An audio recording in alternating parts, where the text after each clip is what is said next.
chegou a época de o caju vai nascer sozinho, precisa ser plantado, precisa ser cuidado. Enfim, eu creio que é uma estação favorável a realizações, que não tira de nós a responsabilidade de meter a mão na massa e produzir algo para que isso se realize. Amém? Eu creio que é um tempo de favor de Deus está direcionado a isso.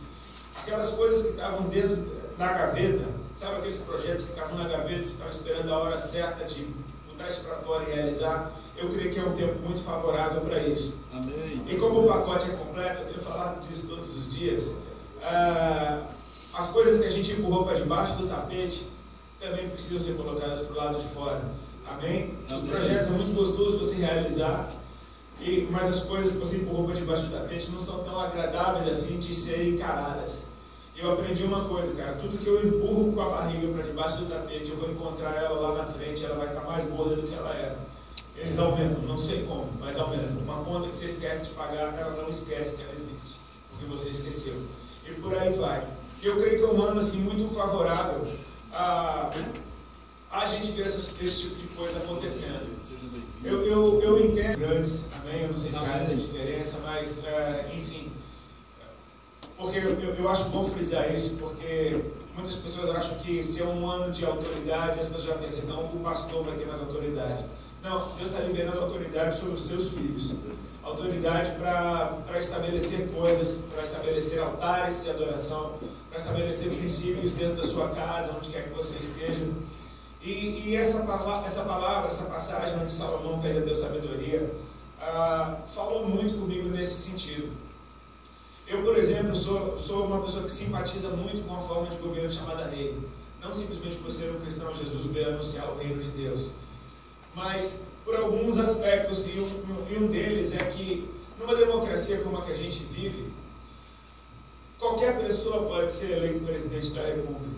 Qualquer aventureiro pode estar ocupando o cargo máximo de autoridade da nossa nação. Já no reino, quem se assenta no trono nasceu para reinar. Desde a sua infância foi ensinado a um dia ocupar esse cargo.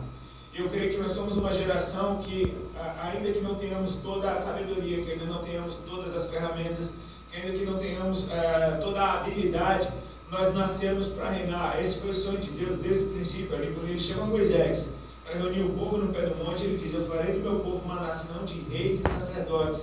Ou seja, todos terão autoridade, todos ministrarão ao Senhor. Amém? Amém. A Bíblia diz que Davi era um homem segundo o coração de Deus, e a gente pode passar congressos e congressos só tentando discutir o que isso quer dizer, mas eu percebo que Davi foi escolhido por Deus a dedo no meio da casa do seu pai.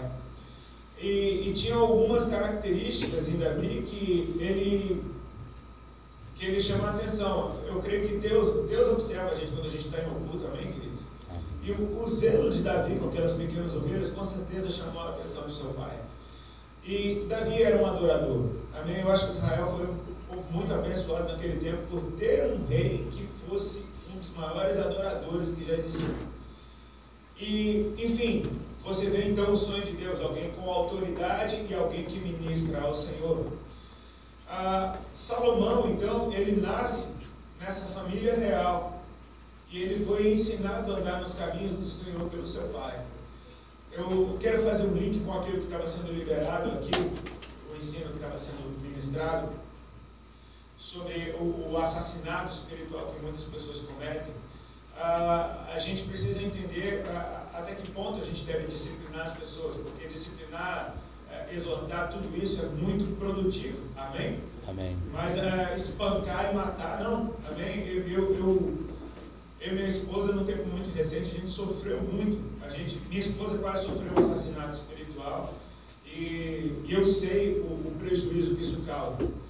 Mas Salomão, com certeza, ele, mesmo sendo filho de um homem que era segundo o coração de Deus, ele foi disciplinado algumas vezes. Você concorda comigo? Com certeza ele levou algumas palmadas em algum tempo. Aquelas mãos que levantavam para adorar o Senhor, muitas vezes desceram também e deram umas palmadas. E nem por isso ele perdeu o respeito e o amor que ele tinha para o seu pai. A declaração que ele diz para Deus aqui, você vê que ele tem algo muito bom para falar para o seu pai. A gente precisa ter muito cuidado, porque nessa estação onde nós estamos recebendo a autoridade do Senhor para estabelecer coisas, a gente precisa ter muito cuidado em não espalhar as nossas feridas por aí. Porque com certeza todos nós temos alguma mágoazinha religiosa no nosso currículo cristão. Todos nós, em algum momento a gente ouviu alguma palavra que não foi o que a gente gostaria de ouvir, e aquilo magoou. E quando você era bem novinho na fé, isso acaba às vezes magoando mais. Quando você fica mais velho na fé, parece que vai magoar menos, magoa ainda mais. Então, é uma coisa que a gente precisa ter esse discernimento. O meu pastor, uma vez, ele falou um treco muito interessante a respeito que a gente precisa discernir entre o que é indignação no espírito e ferida na alma. Porque todo profeta carrega dentro de si uma indignação no espírito. Todo profeta, quando vê uma coisa errada, ele fica indignado, ele fica louco. Você vai ver o profeta, meu irmão, entrando em um lugar que está tudo errado, você vai ver esse cara agressivo, operando de uma maneira agressiva.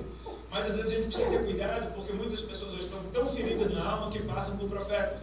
E você acha que uma característica do profeta naquela pessoa, aquela acidez toda, e na verdade é só ferida de alma. Então a gente precisa ter esse cuidado. E por que eu estou frisando isso?